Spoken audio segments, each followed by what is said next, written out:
how to book out your month with speaking engagements. So hello to everyone who's come on. Here's the thing. Yesterday, I asked this question to my community, and here's what the question was. How many speaking engagements would you ideally like to book per month? And people responded with 1. Some people responded with 10 speaking engagements per month. Some responded with 2. Some responded with 5. But here's what I found. Very few were super specific on what they wanted and how they were going to get there. So I decided to do a short laser training on how to book out your month. And so to book out your month with speaking engagements, whether you're looking for paid or free ones, because when I work with my clients, I show you how to leverage those free ones into paid ones. There's a couple of questions you must ask yourself, and there's a few things that you must do. So just a quick thing, if you hear that in the background, that's just my girl crew. That's my bird. I have a parrot. As soon as I start to record, she just goes on fire. So that's the squawking that you hear in the back. But let's get straight to it. How to book out your month with speaking engagements. First and foremost, you need to get super specific on what you want and what it looks like. You want to define what you want in detail. So if you're looking at 5 speaking engagements, that's great, but you really and truly have not said anything whatsoever. What I would say to start with is, what is the revenue you'd like from speaking engagements? So let's keep it very simple.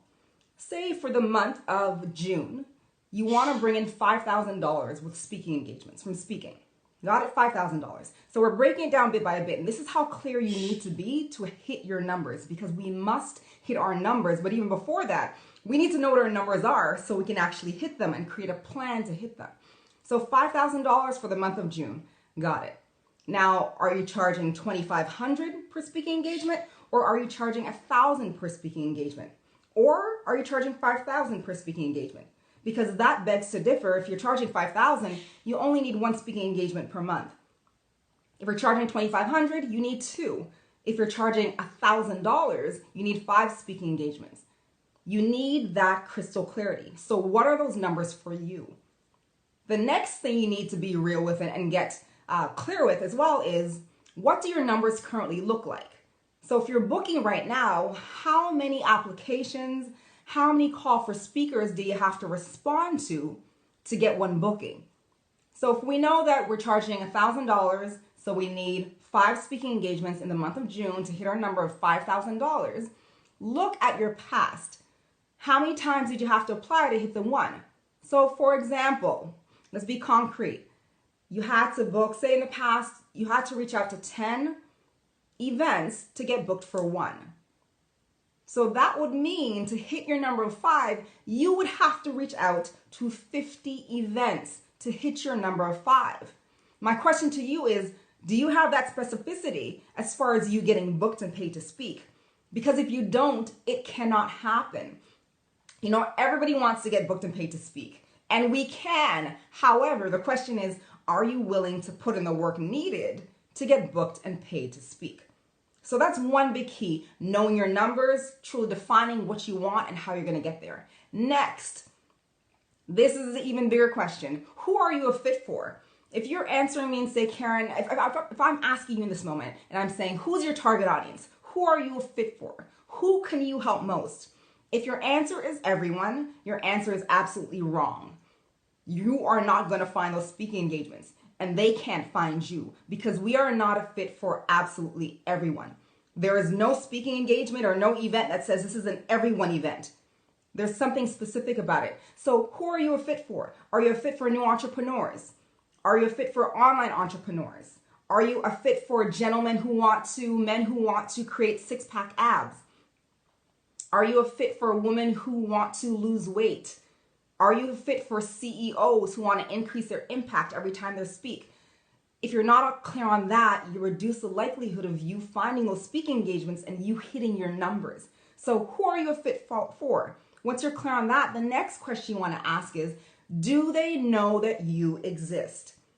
So it's great that you have all the beautiful marketing materials, you have your speaker reel, but do the people who need you actually know that you exist?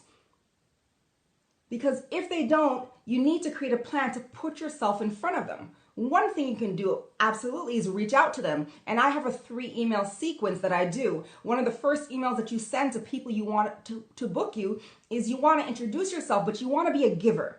You know, when people reach out, they're usually taking, they're usually asking. What I normally do in that first email is I introduce myself. I let them know that I'm aware of what they do and the type of events that they book. I let them know what I am and what I do, and then I give. And what I mean is that I have a number of articles on LinkedIn, on Thrive Global by Ariana Huffington, and I put a link so I can help them. So you're not being a taker just yet. You're introducing yourself, acknowledging what they do, the great work that they do, and you're helping them. Here's some content I created that may be great for your team or your audience. Here's the link. So you're building the relationship. We can't be takers. Then we move on to another email, and in the third email, we're putting the ask to be booked for the event. All right, that's something that I work with my clients. But once again, do they know you exist? And do they know how you can help? Because if they don't know, they can't book you.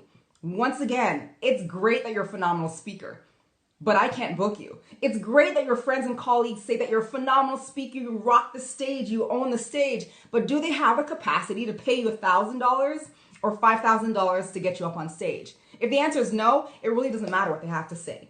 It might sound kind of harsh, but if you're looking to build a lucrative speaking business, these are the truths that you have to take on. The next thing is, how are you consistently letting them know that you exist and you can help?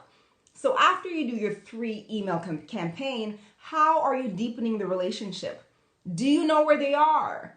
Because you have to start showing up where they are so they can keep saying, you know, I keep seeing this Karen lady who says she's a communication coach. She sent me this article that's pretty good, but I keep seeing her in all my spaces.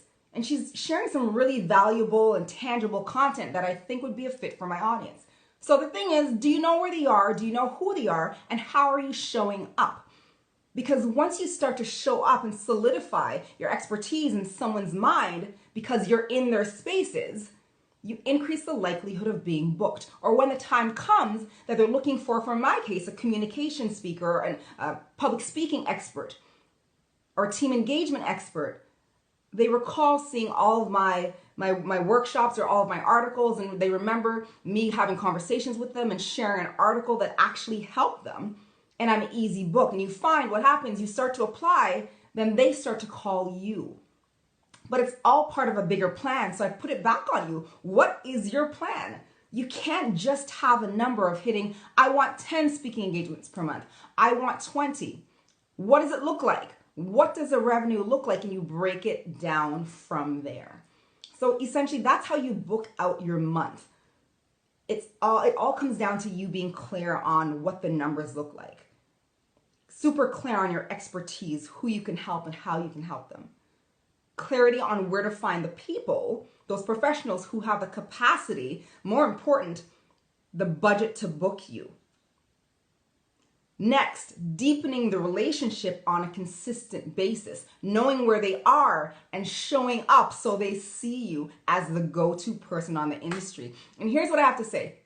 I had a client call just yesterday and they were just sharing how hard it is. And I get it. I completely get it. People get, a lot of clients that I work with or people that I speak to who are great speakers, they have everything in place, but this is where the work takes place. And if you're not willing to put in the work, my friends, I don't think the speaking industry is for you.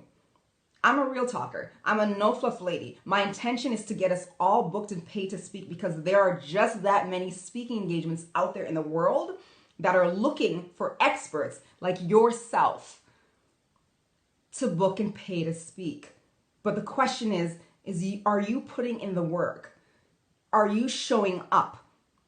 You have to know that I was working with 2 clients yesterday and they're applying for speaking engagements that are booking December and February 2019. So I just want to give you a concrete example. There's a call for speaker for the event. It closes on June 15th. So what I'm trying to say here is you have to apply by June 15th. So you put in all of your speaker material. You will not hear until September 2018 if you've been accepted and if they're booking you. And the event is not until February 2019. You have to be in it for the long haul because that is the reality of the speaking industry. And it's not to say that there aren't shorter durations. Absolutely. There's also events looking for speakers, experts, to come and speak at their event in August. But what I'm trying to say is you have to plan it out. And if you consistently show up in the spaces where the conference coordinators are, you'll be top of mind. You'll be easily referable because you've solidified your expertise in all areas or in your specific areas.